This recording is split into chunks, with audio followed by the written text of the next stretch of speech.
Well, the power lifter has, to me, it's not necessary to go ape shit super crazy weights on the accessory shit like side raises and stuff like that. It's more necessary to learn how to feel it. That's the funny thing you say this, because now you see bodybuilders, they're trying to PR in every lift.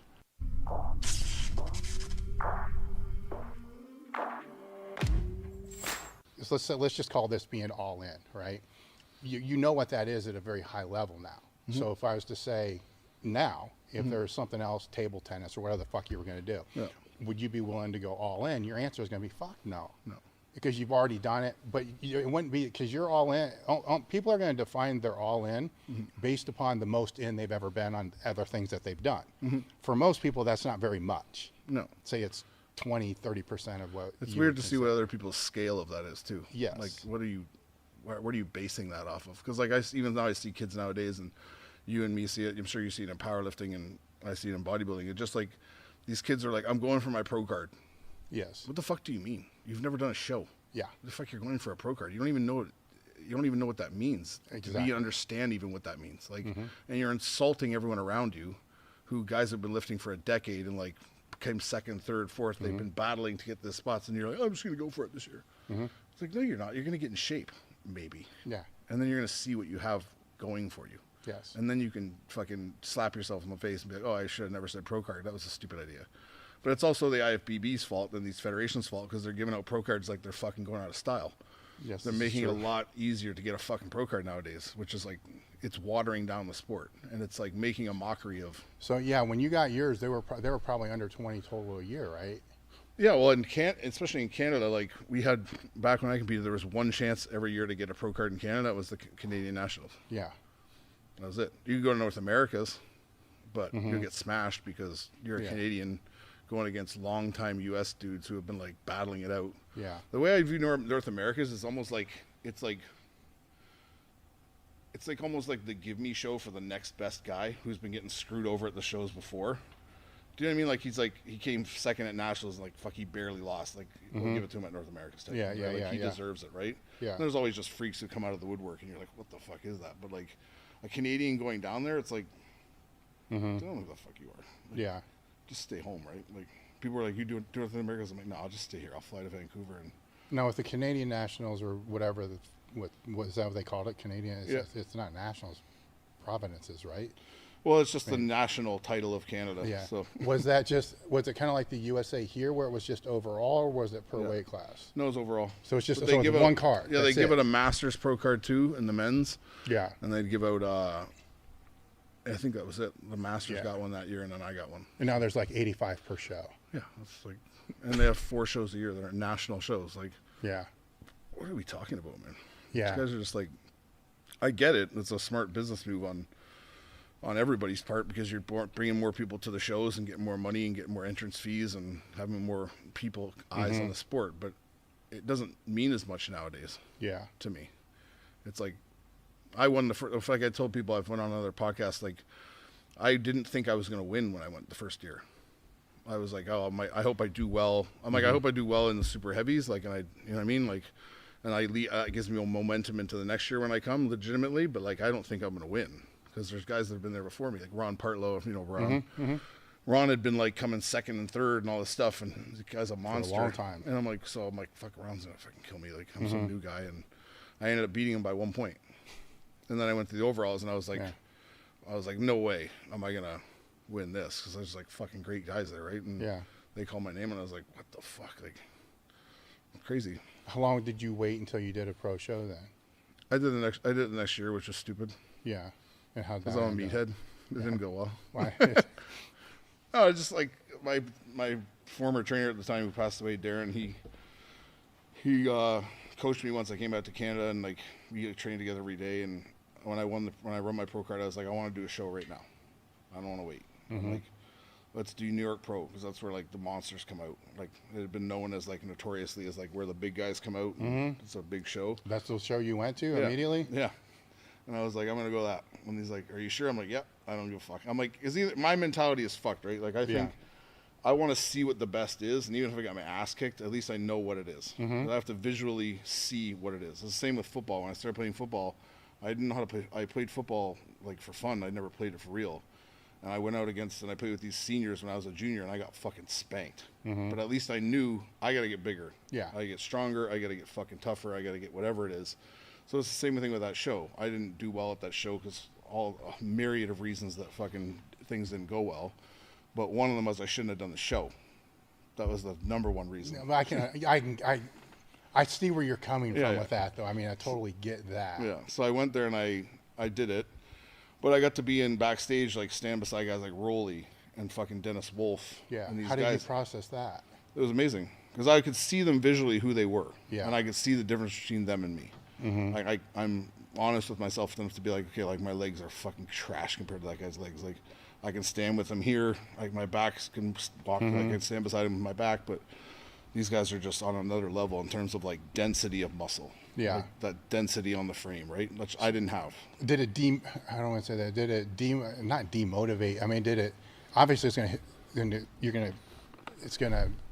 What's the word I'm looking for? It's gonna bring you back to reality, right? Like, but did it make you think, what the hell am I even doing here, or was it more along? It pissed me off, and I was like, I'm gonna go home and grow. Like, okay. I was literally in the gym the next day. Yeah. And I shot back up to like, I think on stage I was 272 or something. Yeah. I shot back up to like 290 within a few days, and I was just, let's get the gear going. What are we doing? What's the next show? Like, Yeah. And then I had a falling out with the guy I trained with, and some other issues came up, and I ended up moving in with an ex-girlfriend down in New Jersey, and I started training down there at Signature Fitness. If you've ever been there, it's nice. But yeah, and that's how I was in the New Jersey area, and people were hearing about me. And then Robbie Durand, who works for Muscular Development, he filmed with me a lot, and he introduced me to the Animal guys down at like Diamond Gym, and then I had a meeting with them, and next thing I know, I'm with Animal. And that's how I kind of. It's like being in this world of powerlifting, and like you and all this is like, Yeah. I understand. I'm not a part of it at all. No, it's two different worlds. Yeah, but it's like, but I love it, and I understand it. Yeah. And like, it's crazy to me, right? Like to see the stuff I saw in the animal cage, like even that little glimpse I had, it's just like, what is this? Like, Yes. watching Sam Bird squat 6 plates with no hands. What is? I mean, this is another topic that I want to go down. They're two different worlds, and the training is completely different. But there's like weird crossovers that are happening that like are just weird, confuse the shit out of me. Yeah. Like bodybuilders trying to be powerlifters, and powerlifters trying to be bodybuilders, and How much time we have on this podcast? like, we got as long as you want. I mean, it's a weird thing because there's some crossover, right? I'm sure we can agree with that, but not what these people think it is. No, I don't understand what it is. Like, just the simple fact of bodybuilders going for PRs, it's like, it has nothing to do with anything, man. When did that start, though? I don't know. I honestly don't know who. I think it started around like. I don't think it's his fault or like a bad thing. I think it started because people saw Ronnie doing what he was doing. Yeah. And they see Ronnie getting the squat suit, and they see Ronnie pulling fucking whatever he pulled, that eight plates or whatever, like it's fucking nothing. Squatting whatever he squatted with that suit, and they're like, oh, it's like, this is what it's about. Like these 1 rep maxes. That's how Ronnie got so big. It's like, no, man. Ronnie was that big because Ronnie was that big. He could have like fucked around with weights and just pumped up every day, and he probably would have looked just like that. And he's probably regretting doing that now because of the impact he's had on his body with all that stuff, right? Yeah, but there's, I mean, I'm sure I'll get blasted for this, but it's better me than you, right? Because you get blasted for saying the same shit all the time anyhow. But it's not like there has been powerlifters that have crossed over and have become IFBB pros, right? They're far and few, right? And most of them, to be honest, most aren't good pros. No. You know, so it's that there's like clues, like if and they now some are. I mean, to be fair, some are. Some do well when they cross over, but the training changes a lot. You know, and I've seen the inverse. You know, bodybuilders will come into powerlifting and keep trying to do all the volume, and it's not so much the volume as the pump work and stuff like. It's kind of all in the same, and then they're not very good because they now have to recover from stimulus they don't need to recover from, where they should have to create stimulus that's going to help them move forward.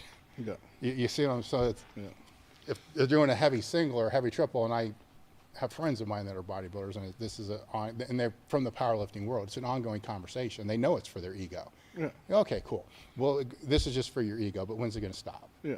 I was guilty of the same stuff when I came into bodybuilding.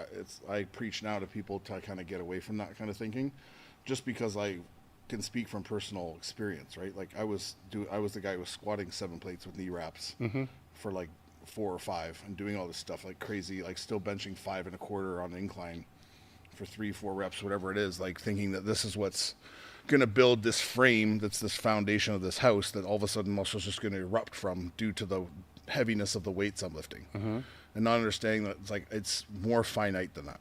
I have to get like intricate and be a thinking man when I lift pro bodybuilding. I have to like analyze anatomy and understand how muscles move and like target these muscles no one targets to elicit a physique that's worthy of being on stage, right? Yes. So it's like I had to get out of that, and I got out of that by popping a pec and fucking now having 2 hip replacements, right? Yeah. 2 hip surgeries. So it's just like these. I understand why people gravitate towards the powerlifting mentality, because it's measurable. So you can see on paper, I'm getting better. I did 405, now I did 425. I'm getting better. Am I getting better as a bodybuilder? No, but I'm getting better at lifting weight. And people equate those to the same thing, but they're not.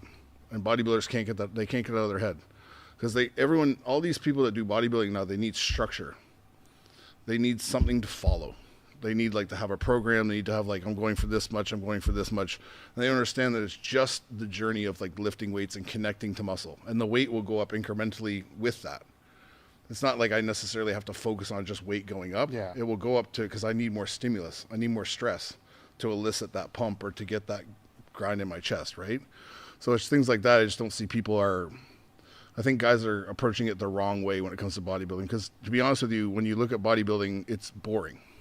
It's very boring. Yeah, it's boring as shit. That's why like these guys who do videos, right? An example of this. Yeah. If you filmed me working out, like a whole workout, just flying the wall, you'd literally click it off after a minute. Like, what the fuck is this guy doing? Like, so these kids that are bodybuilders trying to come up, they're like, what can I do that's crazy that's going to get me noticed when I do this video? Put 5 plates on the incline. Yeah. Would you do that on your own on a random workout with your friend? No. You do 2, maybe. Yeah. Pump it up, do whatever. But it's like, I'm on camera now. And no, I see that. I definitely see that, because that's happening in both sports. But I'm still kind of like confused on this whole bodybuilding thing where they have to, because it happens in powerlifting too. I should have expected, because I don't live in that world, that they have to have a whole plan. Like how the fuck do you write a plan for a fucking chest? Say it's chest and triceps, and that's what you're split. How do you write a fucking plan for that until you're actually doing it? Yeah. Like what if the muscle's not getting pumped? Do you not have to do more shit or drink more water? I say this stuff all the time. It's like these guys are like, I'm in this cycle now. What does that mean? I'm in this mesocycle or whatever the fuck they want to call it. It's like, but is your body in that? Or are you just following a program? So like, yeah, you feel great today, but I'm only going to lift this much because I was told this much. Or I feel down today, I'm supposed to lift this much. I don't know if I can fucking do it, but I'm going to do it because they told me to do it. It's like every day in the gym is its own day. And it's related to factors, whether it's like hydration, sleep, mentally how you're doing, how exhausted you are from work, maybe your kids are fucking pissing you off, your wife. Yeah. All this stuff comes into it. So you come here every day as a clean slate. Like, yeah, you bring injuries with you and issues you have that you understand are constant variables, but the variables are always changing. And especially like I can't speak for powerlifting because I don't understand the world of powerlifting, but in bodybuilding, it's like we're just here to get blood to the muscle and stress the muscle like crazy in a safe environment. We're not here to stress it just for the sake of stressing it. Like, I've never done 4 plates before, but I'm going for it today just because I need to get stronger. It's I just want to get a good pump. I want to connect. Maybe like that's why I say a good judge of a good workout for a bodybuilder, especially a kid who's coming up, is every time you do your chest or your back or whatever, you're connecting better. So you're getting a better pump. You're getting a better overall like feel of the chest. Like you're able to hit areas specifically you couldn't hit before. You found different angles. That's the difference between great bodybuilders and guys who are just lifting weights. Do you know what I mean? It's interesting because, I had a couple small stints. One stint in competitive bodybuilding, it wasn't for me. I'm used to lifting heavier weights. Competing and lifting heavier weights, the stage wasn't for me. But even back then, I had really good people. Mr. Ohio's and stuff like that, helping me, teaching me. Yeah. And you need to feel this in the muscle, that's, Arnold shit, mind-muscle connection, all that stuff. Yeah. And you realize pretty quick this matters. You know, so then it sounds hokey as shit. Like I know when I sit here and when people say like mind muscle connections, like it sounds like some like namaste like yoga, fucking like where are you thinking, bud? Like are you holding crystals in your hands and like fucking? You know what I mean? But it's a huge thing, right? Because even for the power lifter, once they get after the first couple exercises, so go back to your football training. The first couple exercises are more strength based, and then you fall into accessory shit, right? Well, the power lifter has, to me, it's not necessary to go ape shit, super crazy weights on the accessory shit, like side raises and stuff like that. It's more necessary to learn how to feel it, use lighter weight. That's the funny thing you say this, because now you see bodybuilders, they're trying to PR in every lift. That's crazy. So like I did 60s for lateral 60s for fucking lateral raises, dude. Like that's a fucking ton of weight. It's a nice trap workout. Like, yeah, like it's good for practicing hip thrusts. Yeah, like you get really good at hip thrusting, but it's like, what, you don't need that. And then, like I said, I did in a video, like there's guys who actually keep track of their PRs for lat pull down. Like, do you understand how if you're doing a lat pull down on your lat, not just pulling the bar towards you, which is all of us can do that. Yeah, on your lat, you if you can pull like anywhere between 150 and in that area, you're fucking super strong. I'm talking like 70, 80, 60, hundreds in there is like on my lat, rocking on my lat is fucking tough, man. And it shouldn't be more than that.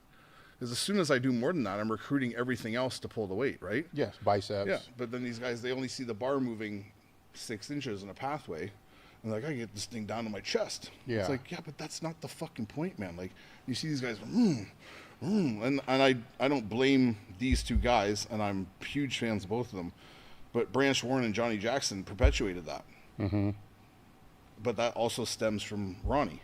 Yeah. So like, there's nothing. I'm not bad mouthing these guys, and I have more than respect for. I think they're great bodybuilders. I think they're really cool dudes too. But it's just like, the people watching them aren't that bright, and they're like, oh, Branch looks like this. That's what Branch does. But if you watch Branch and you watch Johnny, you can see how they're locking on muscle.